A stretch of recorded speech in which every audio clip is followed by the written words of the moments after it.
Please welcome this group.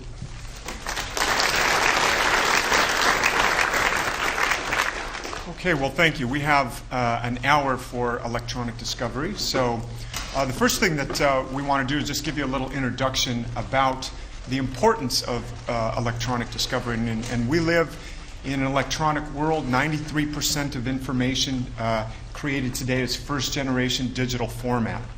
What does that mean for us in the electronic age?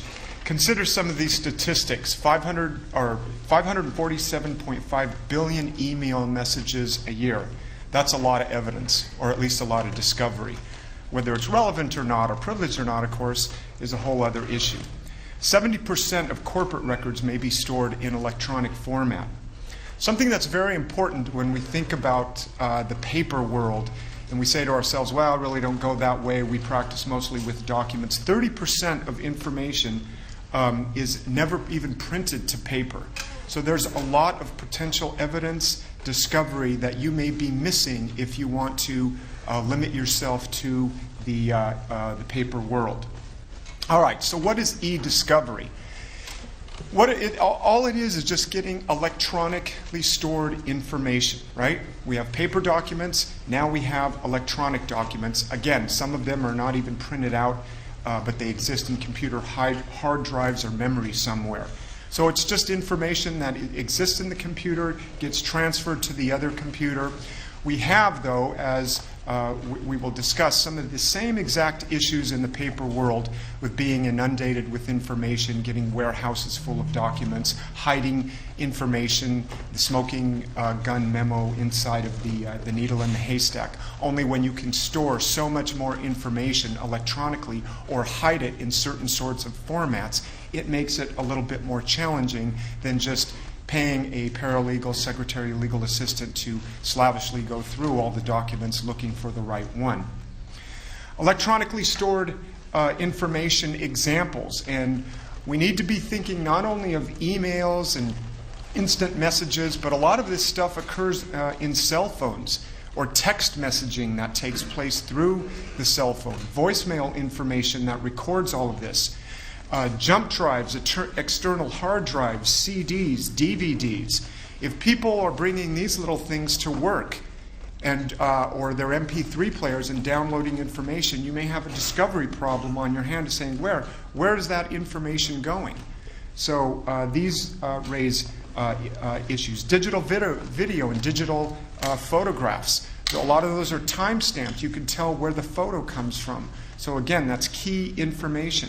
iPods, MP3 players, PDAs, and much more is constituting this kind of information. All right, what does it mean to sort of go digital? Some of you probably have, some of you are in the process. But what it means in the first instance is even if you're dealing just with straight paper documents, those paper documents can be scanned or digitized. So scanning is just digitizing hard copy documents. Let's say you have a document. You want to put it into this old 486 computer here. So you just scan it, and essentially by scanning it, you take a picture of the document, and then you call it up as a document. Now, it could be a sunset or a document or photograph of anything. It just recognizes it, and it'll produce it that way. The thing is, it's easily stored. It's easily transferable. You can put it out to a disk, send it to another computer. If it's small enough, send it through email. The other thing that's important then when you digitize is you start to code and index the documents. Now, again, this isn't anything new. If there are certain digests that you have, right now you go to the pleadings file and there might be a little Word document that a secretary or paralegal has put together. Same sort of thing. So you want, though, electronically, it's a little bit more powerful now. Now that you have the digitized document, you can start to record information about the document. So either a vendor or a paralegal, secretary, legal assistant, or associates or lawyers can go through and start entering information about the document number, date stamp, when it was dated, the type of document, the author, the recipient. What this does is it gives you the later power to go back and look for this information. If you code all of your documents, then just like in Lexis or with Westlaw, there's a head note where you can search for head notes and get the key cases.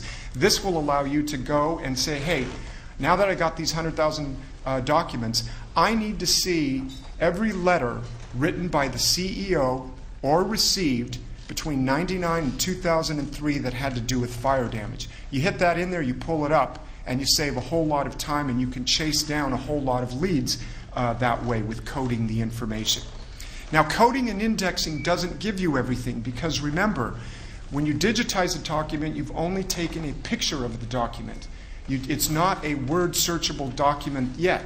That's where another stage of this comes in, and that is creating text files from images for full Boolean text word searches.